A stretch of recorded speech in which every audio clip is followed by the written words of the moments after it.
I thank you very much for tuning into That Will Never Work podcast. And today we're going to talk about design. And you don't need a flashy app, you need a product people actually want to use. So today, Mary, she joins me to talk about how smart product design can be the difference between startup success and startup stress. We'll talk about it right after this. Educate, empower, enable, impact. Thank you for tuning in to That Will Never Work, an award-winning podcast where we share inspiring information and personal experiences related to business and the entrepreneurial journey from those who are leaders in their respective field. Now, here's your host, author and business coach, Maurice.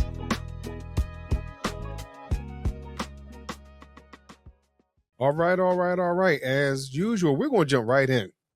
Mary, oh Mary, what if the reason for our startups isn't gaining traction, isn't our marketing, but our product design? How can we fix that? Well, Reese, if I had one concise answer, I would be probably a billionaire given how huge healthcare is. I wish I had that though.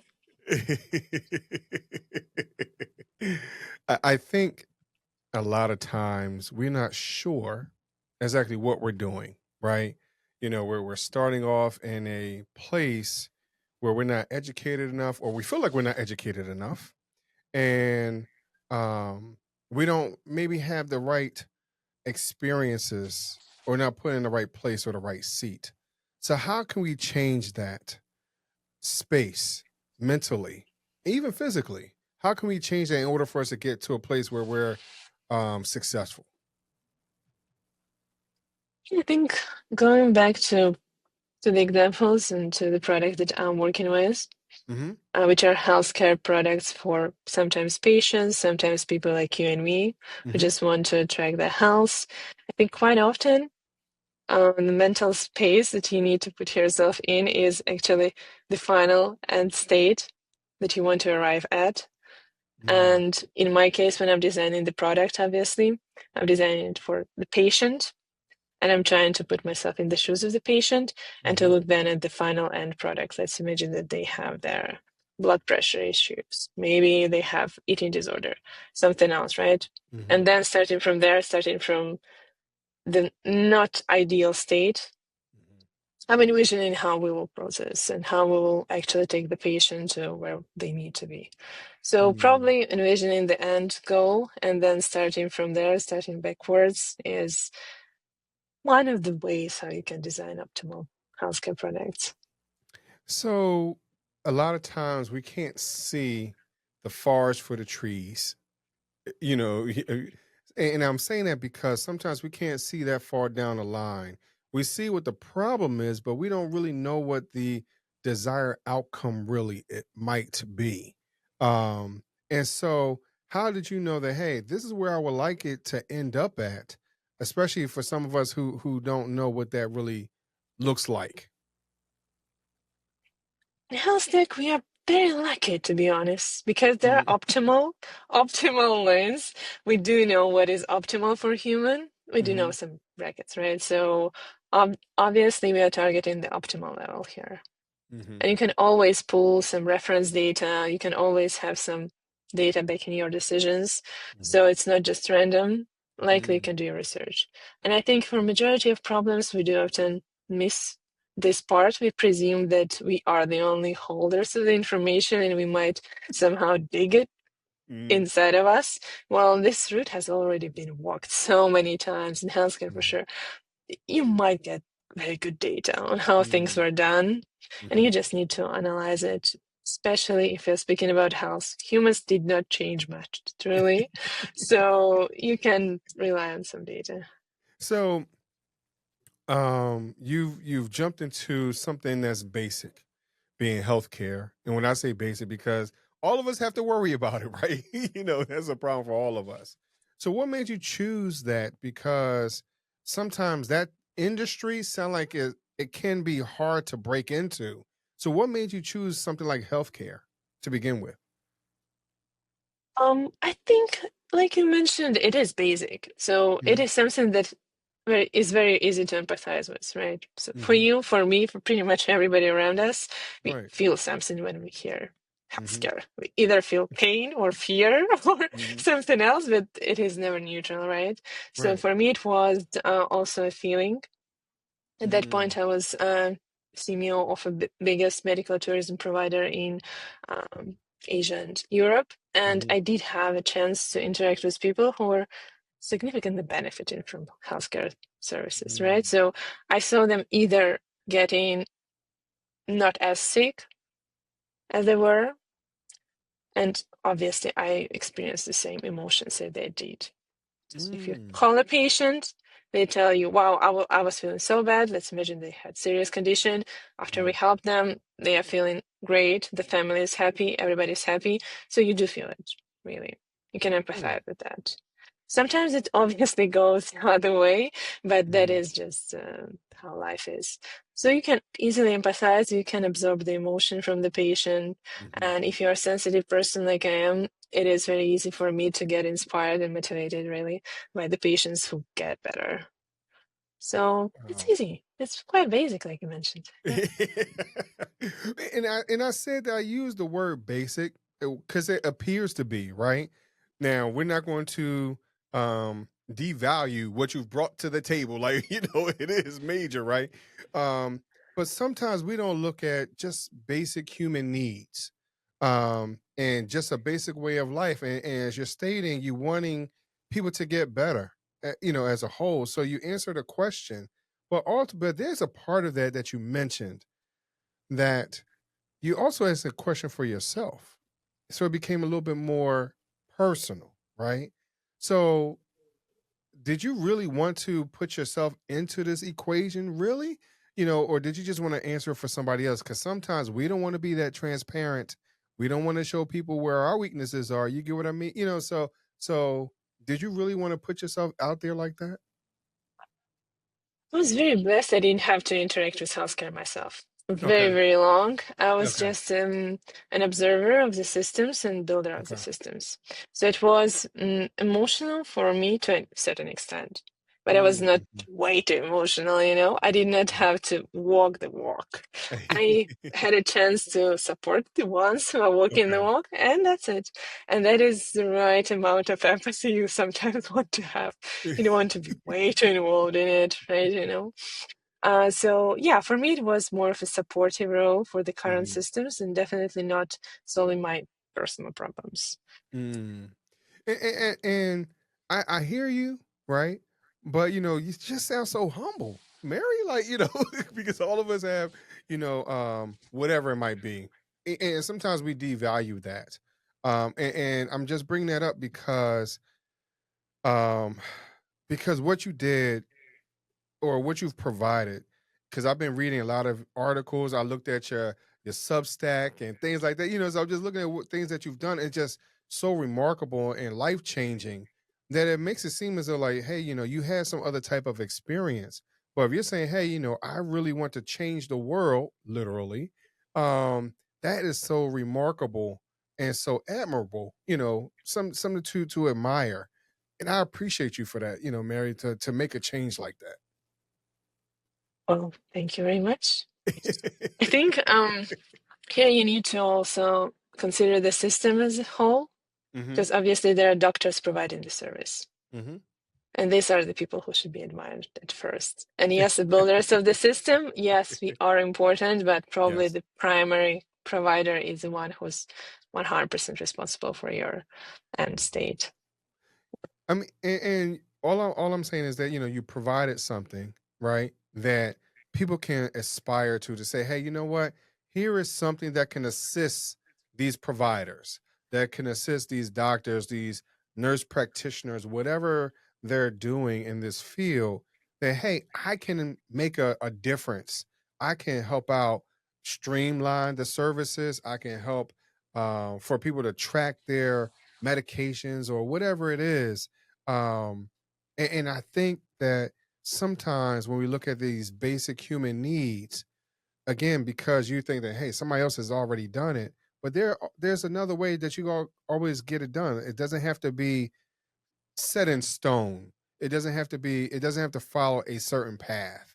And so that's why I'm saying, like, I just appreciate what you've created because it was, to me, it was remarkable. In my opinion.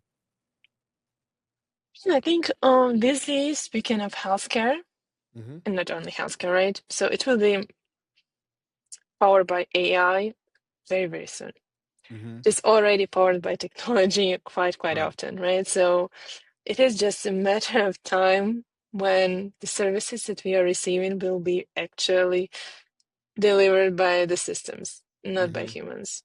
Mhm. So whether you want it or not, people like me will be creating the systems and curating the systems soon, just because it's more efficient, more accessible, and yeah, getting older and older, and Right. generally people try to get healthier, Mhm. Mhm. and obviously we live longer. So meaning the healthcare system gets a lot more burdened, Yeah. meaning that technology will be in demand. So Mhm. that is another probably insight that I had, that you do not need to have health tech background to start working in health tech. Mm. So that will be something that will be very big. And it is growing every single day. Right. And so should the average person be afraid of utilizing AI and trying to get to another level, or should they start to really embrace it more than they have in the past? Clinicians are using AI already. So Mhm. there are solutions which help them make the decisions on a daily basis in much more efficient manner. There are Mhm. already so many researchers that prove that AI does help clinician. Mhm. So we save time, the decision is much better, and so on. So whether you as a patient should be using the system, I think there are some systems that are clinically proven to help. Okay, Mhm. not all of them. So ChatGPT might not be the one. But going further, yes, definitely there might be some systems that would replace a physician on a Mhm. general basic level. So whether you should be afraid of it, probably not, Mhm. because your physician would be using it. It's just that they Mm. have some clinical knowledge to also ensure that it's not a scam, you know. Mhm. But other than that, it's just a matter of time when we will be able to rely on the AI fully in this Mhm. cycle. So when you talk about healthcare tech, what do you mean by that? Because again, we just look at healthcare being person to person, and um, we don't always see the real technical side of that of healthcare. So, what do you mean by that? Basically, everything that is technology in healthcare. Um, if you look at it broadly, really, everything that is empowering the clinician Hmm. to do the work better using technology, which might be mobile app, which might Hmm. be software, so something that they are using at their desktop, Hmm. um, even AI, right? So AI chatbot that helps them to make a decision. Might be a wearable. Wearable meaning like a smartwatch or blood pressure monitor, glucose monitor, Hmm. all of these innovative devices. Everything is technology, right? Hmm. So all of this can be part of our stack. And I brought that up because sometimes we don't consider all these pieces, like you just said, a wearable, right? Our Apple watches that are calculating our steps every day. you know, Yes, yeah, yeah. and so, but if Apple has already created that, is there something that I can create that can do the same thing that could be as help out the average person, especially if these bigger companies have already done it? Should I even venture out into something like that? You need to remember that in healthcare in general, there is legal aspect. Hmm. And everything that you develop quite often has to be either FDA approved or have some sort of compliance, obviously, because you're working with medical data. You don't Hmm. want to lose it. You need to be very careful with everything here. And Hmm. also, you must ensure that what you are providing is actually clinically proven, so you're not Hmm. scamming people. Right. So that is a huge layer that does not exist, for example, in media or entertainment, Oh right? yeah. So if you're developing something, you also need to remember that you will have to be involved in this stage. So if you want to develop that, yeah, definitely, absolutely, you might, Hmm. as long as you will be able to clinically prove that it is a medical device or any certifications that you might need. Mm. And so that kind of goes back to what you said earlier, right? About do your research, right? That's part of your research of understanding, hey, what's already out there, right? Along with, is it clinically approved? How can it help? Is there anything that's also missing in that research that can assist a little further? But a lot of times, like you stated something about AI, and some people use AI to do the research, but we also know that AI is still kind of in its infancy. It doesn't have all the stats that it really needs. But then when you come to some of these other places, now you got to pay for it to get some of these other levels of research. But I feel like I don't have enough money to do that. So should I pay for that? Or do you think that there's other ways that I can get this relatively same type of information? I think in all clinical cases, if you really need deep dive, Mm-hmm. I would address clinician first. Mm. Because still, like you mentioned earlier, there are systems which are clinically proven.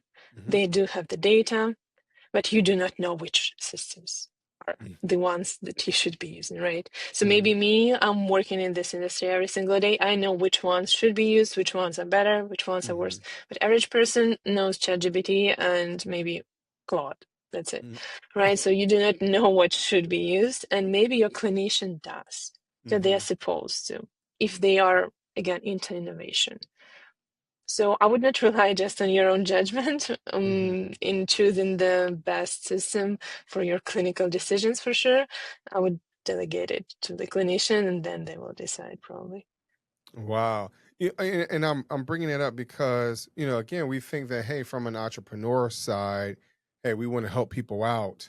But I think there's some points that you're bringing up. Hey, make sure that you understand one was needed, but number two, the legal side of this as well, because this is something that can change someone's life, depending, especially if you're using bad data for this. And I thank you very much for pointing these things out, that we need to do our research, even though we want to help, but we need to be way more educated than just some basic, article that's 7 or 8 years old. So I thank you for providing that. Yeah, definitely, definitely. Also, I think going forward, we are experiencing Hmm. mental health care to be shifting it quite a lot due to ChatGPT and so on. So it Hmm. is not exactly like physical health or treating any specific sickness. Hmm. It is quite abstract, almost ambiguous, right? How do you treat mental health? What is a disorder in this case if it's not diagnosed even? So there are already some researches which prove that chats, AI-based chats, can be very helpful. Hmm. So they can sometimes replace the real clinician, especially if a person has no clinician Hmm. chat or clinician and chat. Which one Hmm. would you choose from that, right? So you do not have money for a clinician. Hmm. You don't have money for a therapist. So possibly getting some sort of support from ChatGPT would be better than having absolutely nothing. Mm. Mhm. Obviously, if you're not suicidal or yeah, definitely not serious cases, but Mhm. just having some sort of support, if you have mild anxiety, mood disorders, this kind of thing. With that being said, hybrid is still the best. So having therapy sessions once in a while and then Mm. having AI chatbot support in between the sessions because obviously therapists cannot answer you at 2 a.m.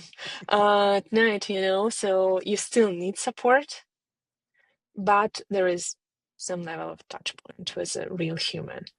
Wow. You know, I appreciate you coming on because there's a lot of things that we touched on. Um, and I hope that everyone that's listening, hey, you can help people out there, but just make sure you do your research. Make sure you're well educated and talk to people that's around you, not just AI. You know, you can use AI, but you also need to talk to your clinicians as as well. You know, those that are professionals. So just make sure that you're very well educated, well-rounded education, and not just rely on one on one source. You know, but Mary, I appreciate you coming on and sharing this type of information.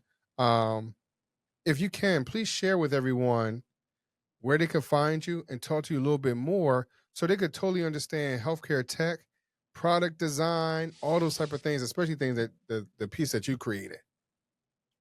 Yeah, definitely. Thank you, Riz, for inviting me. I have a free Substack newsletter. Hmm. Also, you can connect with me on LinkedIn. I'm happy, yeah, to chat any day about healthcare design, healthcare products, and pretty much anything else related. Nice. So I'm gonna let y'all know that I have been reading her Substack probably for the last week, and it's just very interesting. I just want y'all to know that it's very informative, especially if you're in tech and information technology, all that type of stuff. It is very informative. So Mary, I appreciate you sharing that with us. Thank you very much. It's great to Sure. No. hear that it's useful.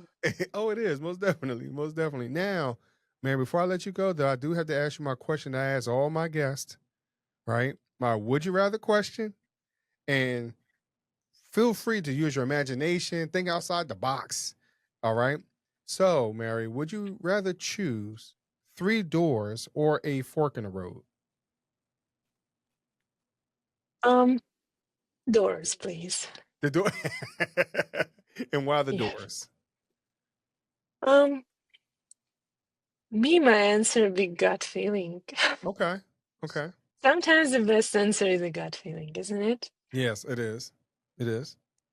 So I'd rather keep it more ambiguous in this case, to be honest, because sometimes we are trying to analyze the situation and Hmm. dive into the data. Well, it does not really provide you full picture, and then you're Right. making the decision based on very, very incomplete data. Well, your gut was probably much broader than that. You just ignored it. Now, keep in mind, I did say use your imagination, right?